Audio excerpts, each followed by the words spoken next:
Hello and welcome to Holly Hamel Hive podcast picture show. I have with me today my darling Allante Collier. Allante, would you please share a little bit about yourself and tell the people who you are and what you do? Yes, yes, yes. First and foremost, Holly, thank you for having me here today to connect and to pour into your audience. Hello, everyone watching this. I am Allante Collier, certified Streamline strategist, and I help all of the small business owners out there and entrepreneurs streamline their business and scale with a small team. And I'm so excited to get into our chat today. Oh, Miss Holly. Absolutely. Alante, I met you through Alok's Uplift Millions program and learned that you are a true Southern girl like myself. And it's so good to just to have that representation out there and knowing that you are reaching people and touching their hearts and helping them with their business and also adding that Southern charm. Oh, I love how you put that. Thank you. Thank you so much, Holly. So share with Ah, us I know. share with us a little bit about where your journey started, please. It started. Where do I even start? I want to say it started back when I was 16. That's when I first got my itch for systems. Back then, I was working for Cisco Systems, doing some trend analysis, fell in love with it. 10 years later, everything came full circle, left corporate. I was doing some project management work, working in the construction industry, specializing in controls and automation. So I love systems, I love automation, I love efficiency. That's just my jam. And I think systems are honestly sexy. And so everything honestly came full circle during COVID. And that happened after I left corporate. I wanted to do my own thing. It was going well for a couple of months. Then it backfired. And then I had to surrender what I wanted to do and accept my divine calling. And here I am about a year and a half, almost 2 years later. Excellent. So, what was that process like when you were really hearing your divine calling? I would love to hear about what that recognition of what that is, and then the process of like leaning into that. Yeah, yeah. So for me to answer that, I have to go back to the state that I was living in, right? And I was one of those people that I chased after worldly success. I wanted the money, I wanted the power, I had that great engineering job, got everything that I wanted. And when I got that, I felt empty and it wasn't fulfilling and I didn't recognize myself. And so after everything that I had planned, I'm such a planner and I'm such an organizer. My exit strategy from corporate was top tier. And I just questioned God, why did it backfire? How did it, why me?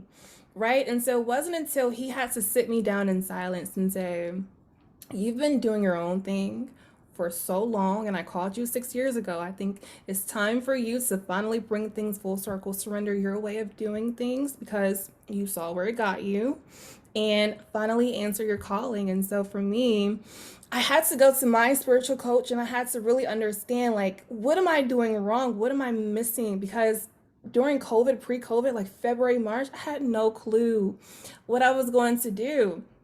And it was one question that she asked me, and she said, you feed your mind, you feed your body, but how do you feed your spirit?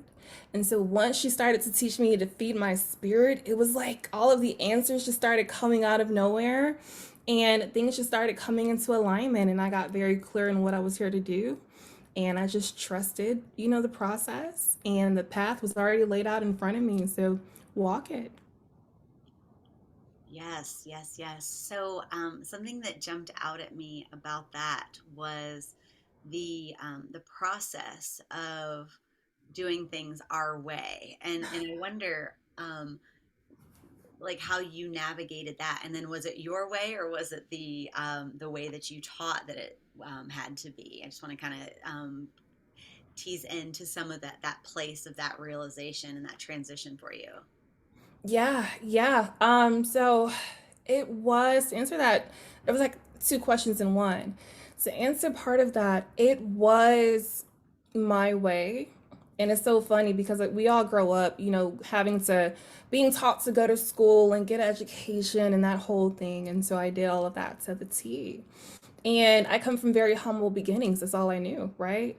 And so I just wanted to, growing up, I always wanted to be the boss. I didn't know the boss of what. I just wanted to be the boss.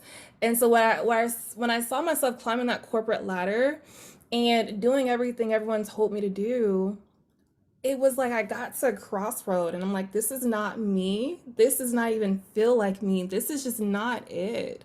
And so it's just one of those things where I knew I had a calling to be a coach when I was 19, 20. But I was so young, I didn't want to accept that leadership, that responsibility. I was just not ready. But here's the thing, it doesn't matter how you feel. It doesn't matter if you think you're ready or not. When you're called to do something, you better get off your ass and do it, okay? Because it's nothing but greatness to come from it. And that was honestly the hardest lesson I had to learn. Mm. But So when you were looking at like all the education and all the steps and all the time that you had put in, what was the impetus to finally to take that leap for yourself? Because I can imagine, and I remember my own journey too. That idea of like I've already invested so much time, or I was already on this track, and then having the faith to jump the track and do your own thing. Tell us a little bit about like was there a pivotal turning point for you? man, yeah. It was when I think I had reached probably the 2 year mark working in that for that company and had already got my condo in the city. I took my mom on trips. We were traveling. I could get whatever I wanted. And I really had to ask myself one day because working in project management, you easily work 40 hours, easily, and overtime and weekends sometimes. So one day I came home and I was like, I had to ask myself, what is it all for? And I remember I was leaving a subcontractor meeting and I had a six-figure check in my hand from a month of managing that project. And then I told myself, I'm making someone else this much money in just a month, the department. Imagine what I could do with my community, bringing these gifts and talents back home. So that was my epiphany moment. That's when I said, I'm going to take that leap of faith and I wanted to just impact more people. I wanted to fill that void. And for me, it didn't come from money and power, it came from helping someone else, reaching back that ladder and helping someone else become successful. And that was my pivotal moment. That's when I left the 9 to 5. To do my own thing in my own way. But then I realized, okay, it's really this way that you have to do it.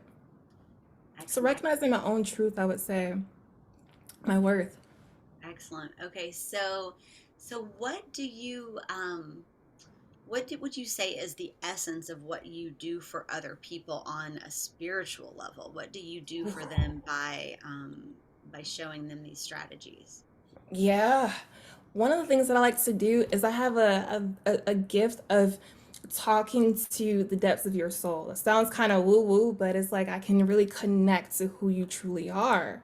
And so before we even tackle anything business related, we have to tackle the person, the CEO, because everything stems from you. You're the creator of it all, right?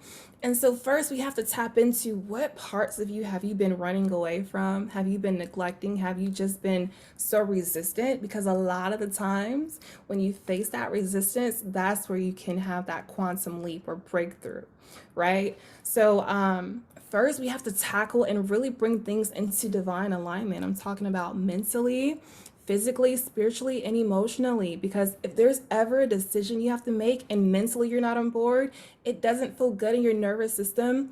Why are you doing it? You're going to half ass it anyway. So why are you doing it? Do things that make you feel good, that make you feel happy, right? And so that's what we do: divine alignment first, and then everything else is we can crush it.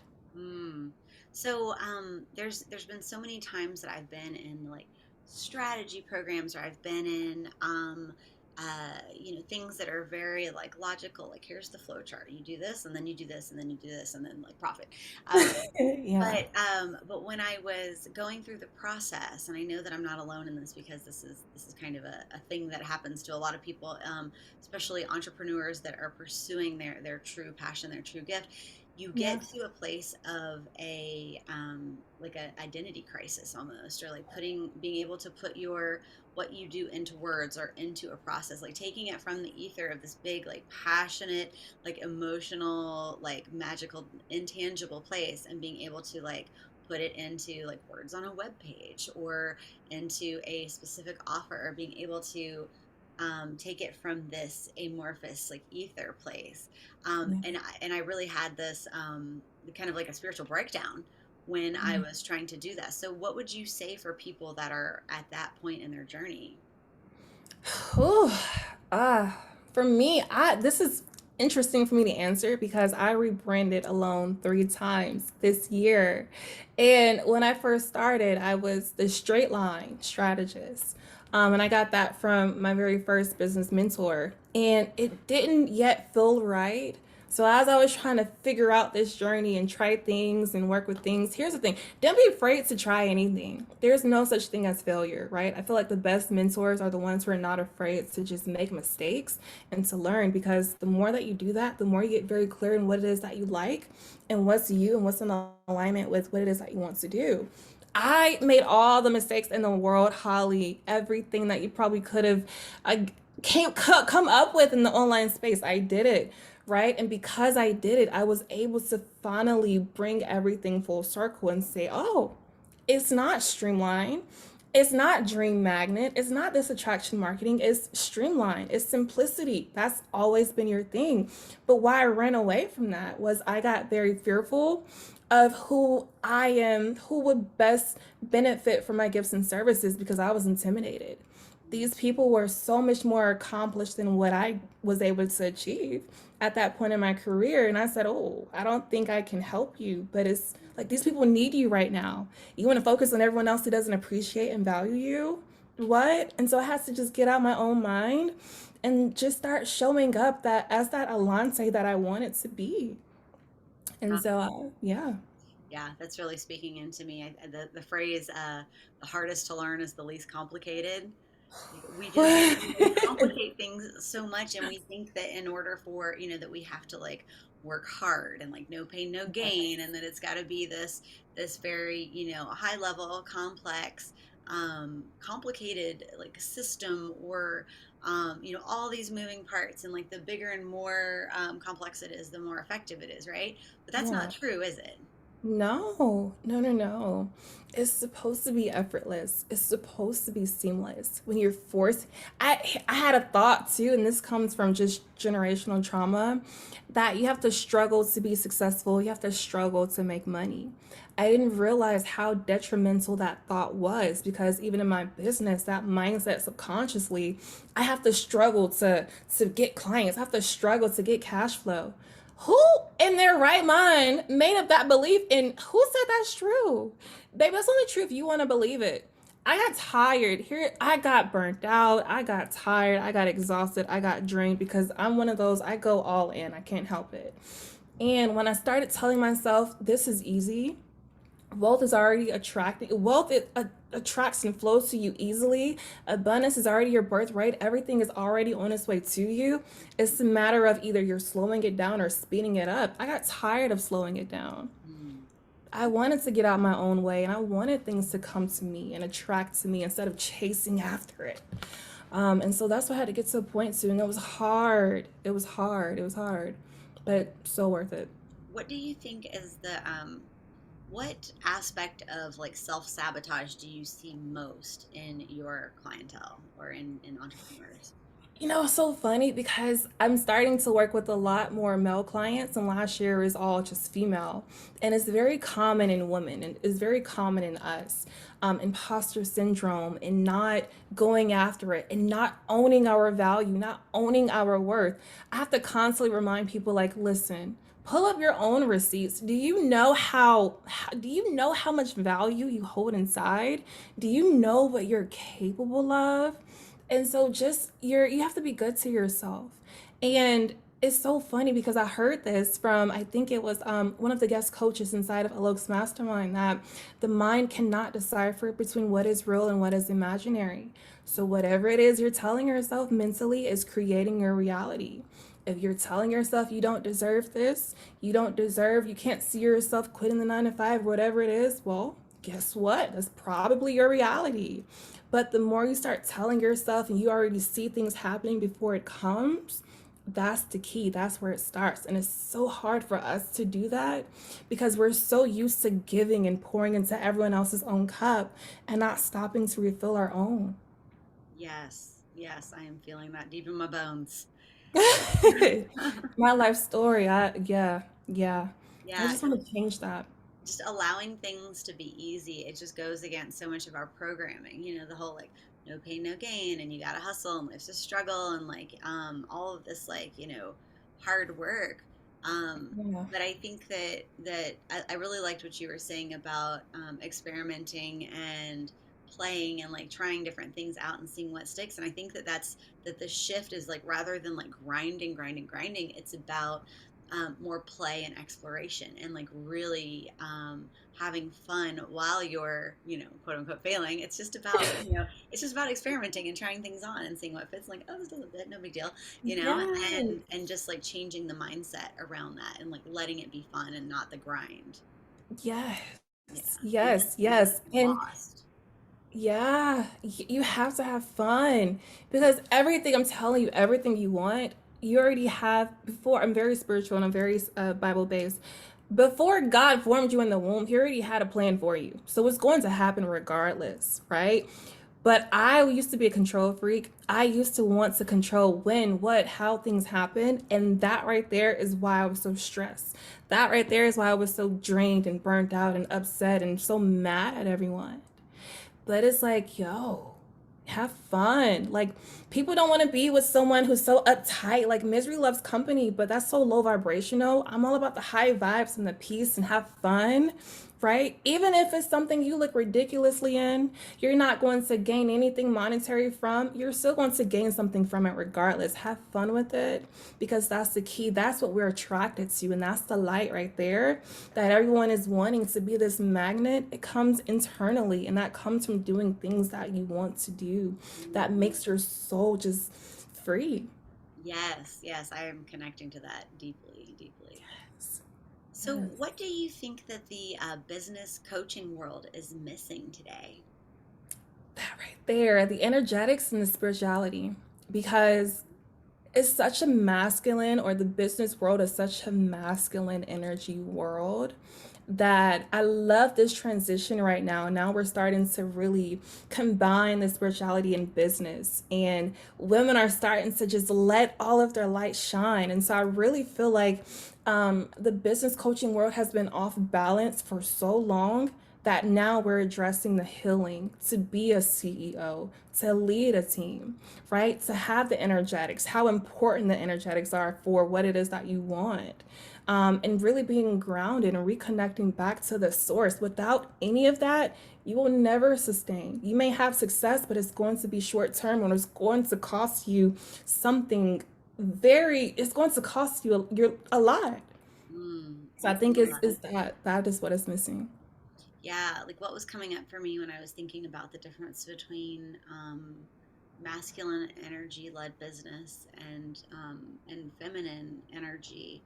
I think about um, I think about seeing people more as like an individual and having each person bringing something unique to the team and their own special gifts and talents, and just seeing them as a whole like universe within themselves. And when I Mm. think about some of more masculine, I'm almost seeing like a um, like an army, and it's like this mass of people that's like moving forward, and it's like they're almost like faceless, they've all got the same helmet on and they're just like moving in this direction, and it's this Yeah. like a phalanx, like a like okay, now here's a tier of like a wave of just faceless people going in this direction doing this thing, and it just feels Yeah. like it's more um it's more about the overall like mass rather than the individual. And so I feel Mhm. like maybe part of, I mean, is that am I tapping Spot into on. like what's happening here is like we're kind of going more towards connecting more on to the individual and their own like unique experience rather than like an army of faceless workers. Yes, yes. When you said that, it reminded me of Gen Z. I love this new generation because they're all about be you, and we're gonna support you either way. Just be you because that's what we want to see. And I love that. I'm like, why couldn't we have done that 50 something years ago? But Never this is too late. cool. It's never too Because late this, to be you. yeah, yeah. And so now I'm so excited for the future. I'm just, I love it. I love it. It is an exciting time, and I really love seeing the acceptance and the individuality, and everyone being able to express themselves without, or at least getting closer to being able to do that without, um, you know, fear and the force to homogenize or to, conform. And so I'm loving um, the opportunity to self-express and to jump out of like the corporate rat race, to jump out of the machine and into your purpose. Yeah. So what's your ideal type of client? Like what type of who is your business for and who is it not for? Gotcha. So my business is for that solopreneur or that one woman, one man army who has been crushing it in business, and they're at a point where that influx in volume is getting too much for the back end to handle. So that's where we come in, make sure the structure, the systems, and the support is there in place to keep up with that influx in volume. Who my business is not for is for those who are just starting, who are thinking about being a business owner, who are thinking about dipping their feet into the entrepreneurship world because you have to be all in. You have to be operating in your geniusness. You have to have, previous success stories, proof of concept, in other words, and at least 2 years in the game because that's when I know that you're committed. A lot of people are like, yeah, and then next year they're done. But this is for the long haul. We are breaking generational curses and building generational wealth and closing the wealth gap. If you're on board with that, you're my type of person. Oh, I love that. Oh, yeah, I just felt like completely lit up when you said that. So what would you say are some of the pillars of what your service offers?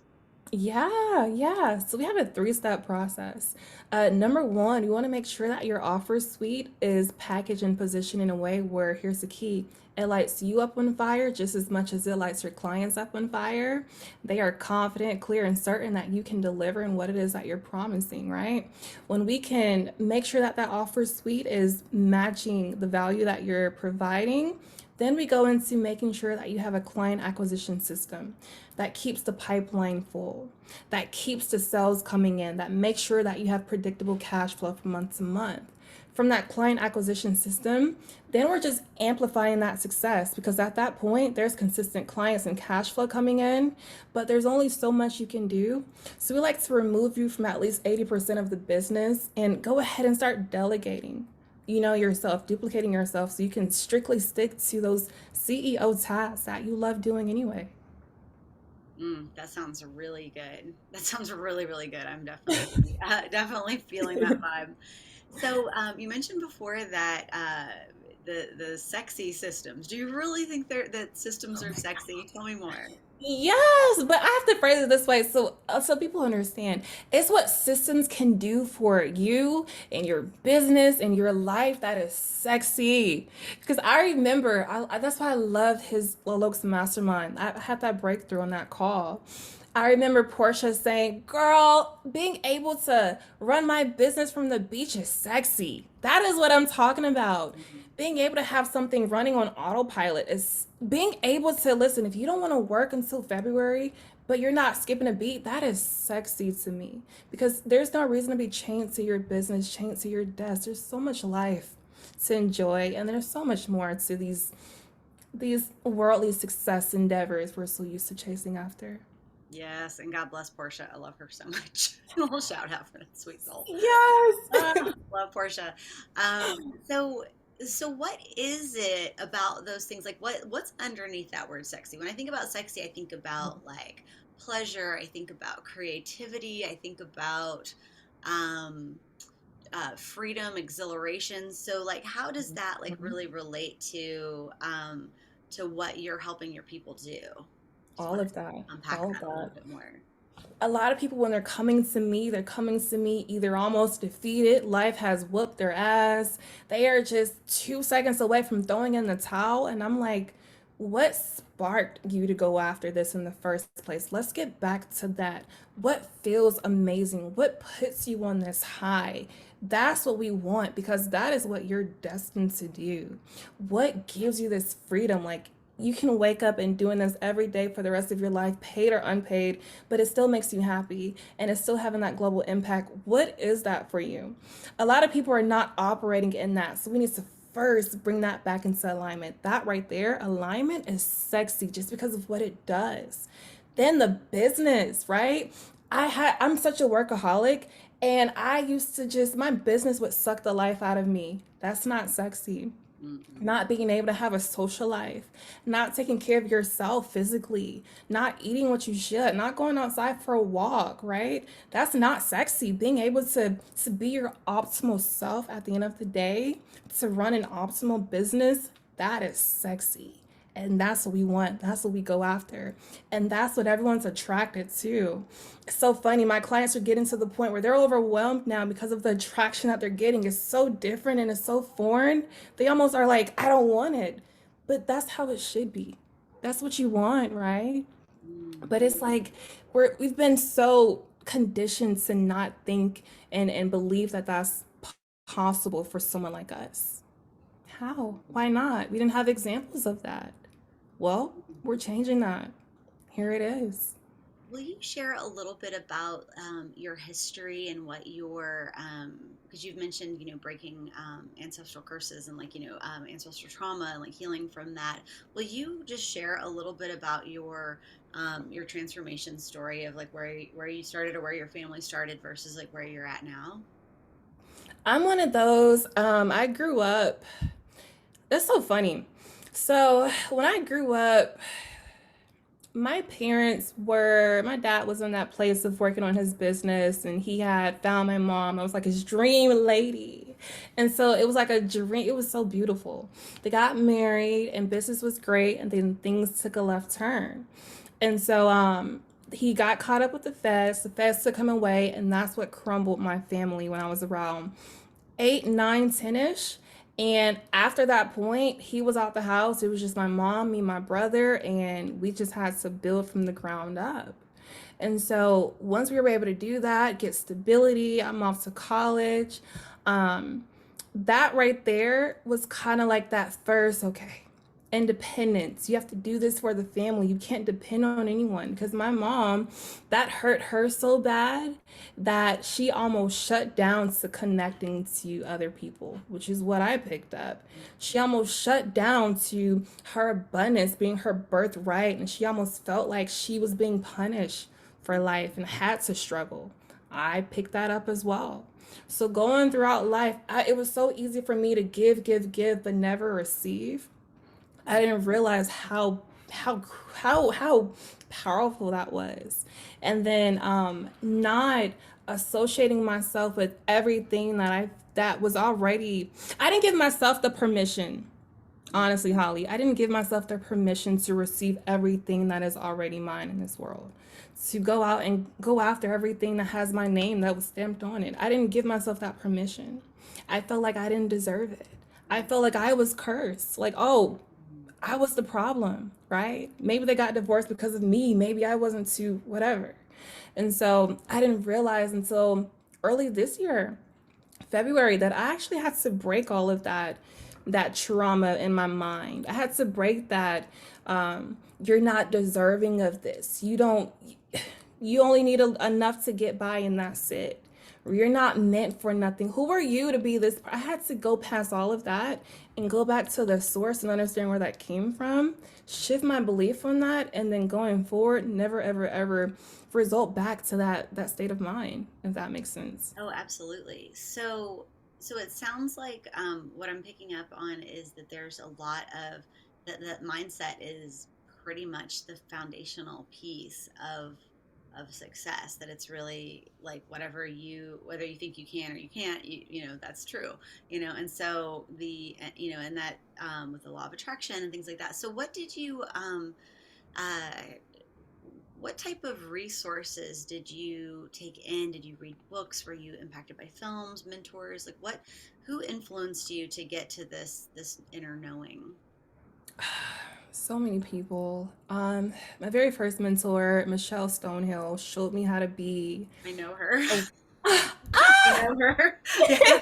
I actually, Yeah. that's so funny. I actually that's so funny. I interviewed, and it was like up against like me and another person to be the psychic coach basically for her company. And there was like one Oh, tiny little like detail that the other person had a little more of a clear channel with, but like it wow. was up to me and like this one other person. That's so funny. And then everything worked out for the way that it was supposed to because of the hours. So she's in Spain and everything. So that's Yeah. so funny. I'm so entertained. So, okay, sorry. Yes, that was like my first breakthrough. She's the one that got me from hiding behind the phone, behind the camera, and said, "You need to show your face online." Says, "Why? Why not?" Right? You're She so was like, adorable. she was so pivotal. Another one was Melody Washington.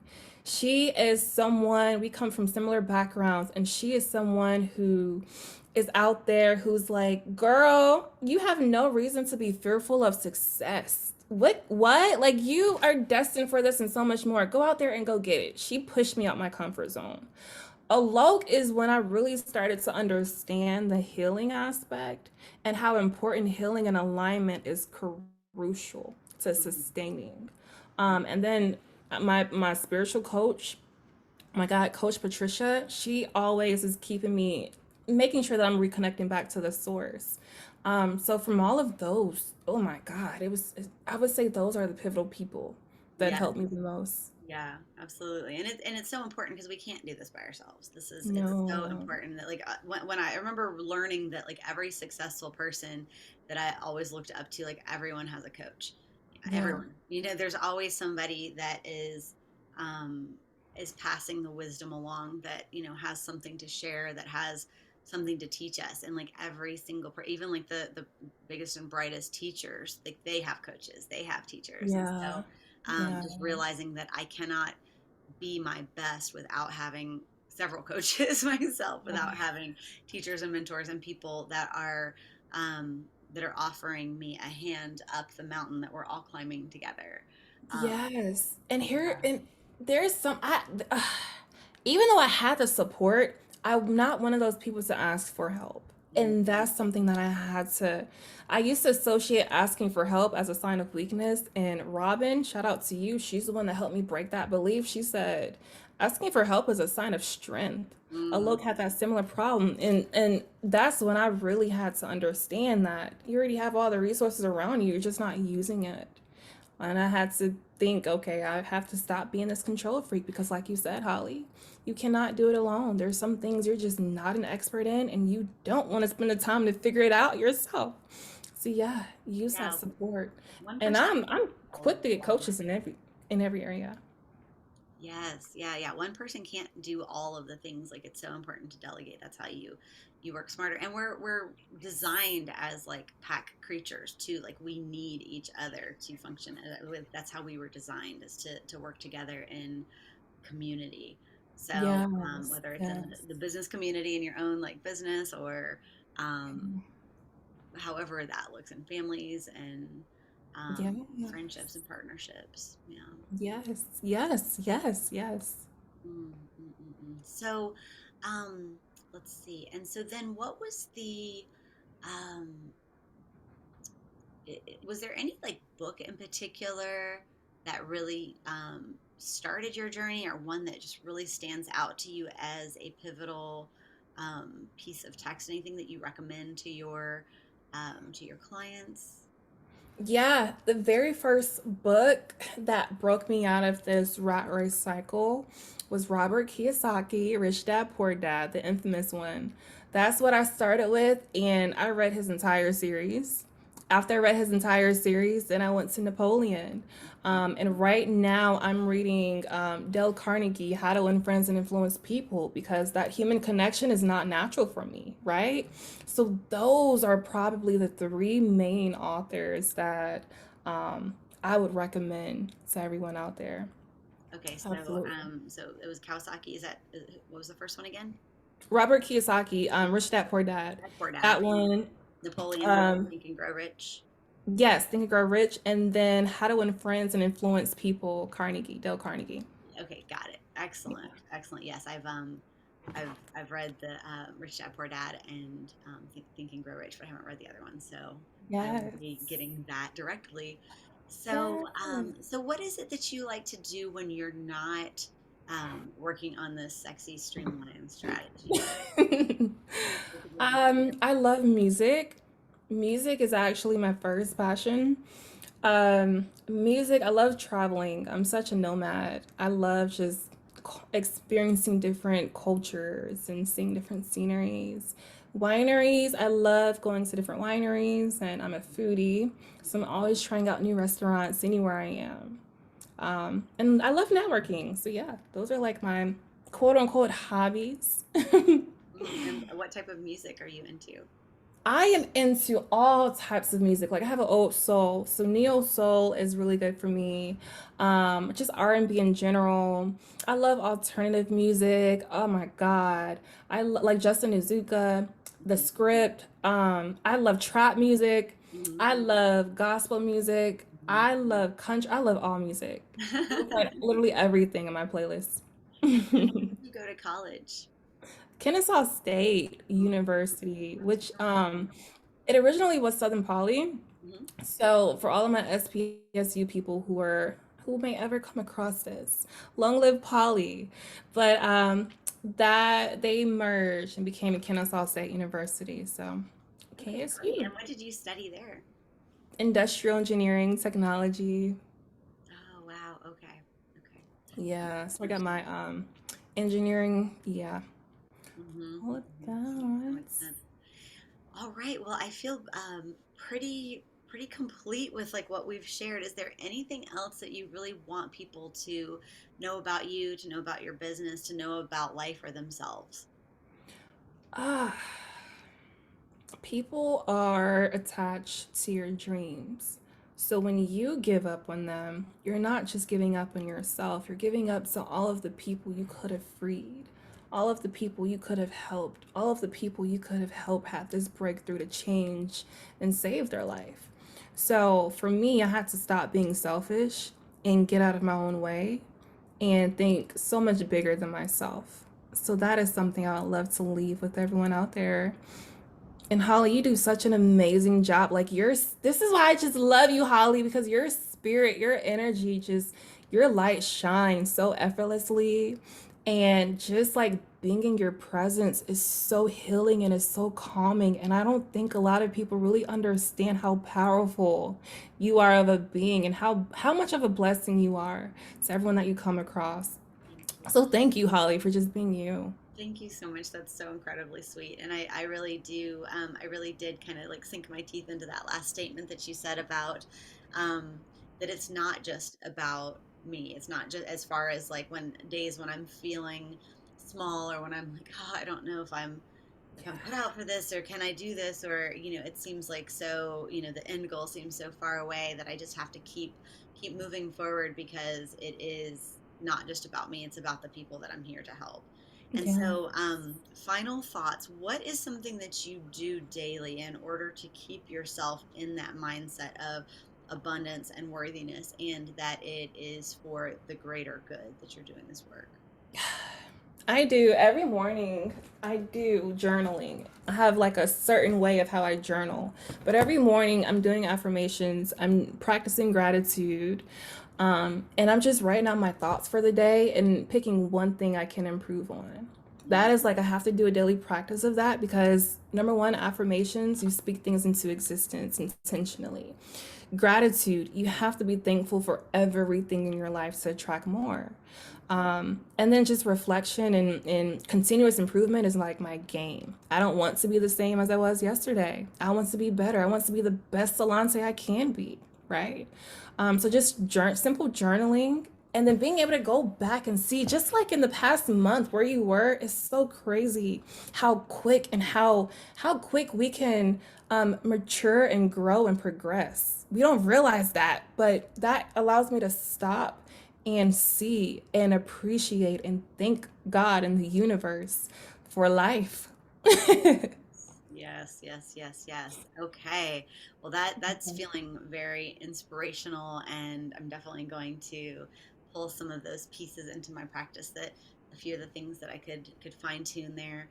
And so, what's the best place for people to reach you, to learn more about you, to work with you? Yeah, simply just allantecollier.com. If you're on Facebook, feel free to connect with me. I love chatting in the DMs. It's not my VA, it's me. But yeah, those are the main two ways. Okay, great. And I will get your links and put them in the notes for the podcast and all of my promotional materials. And I'm just so grateful to get to spend this time with you and to know you and just to know that you're out there in the world doing this good work. And I look forward to continuing to work with you myself. So Thank you. thank you so much for your time and your sweet presence.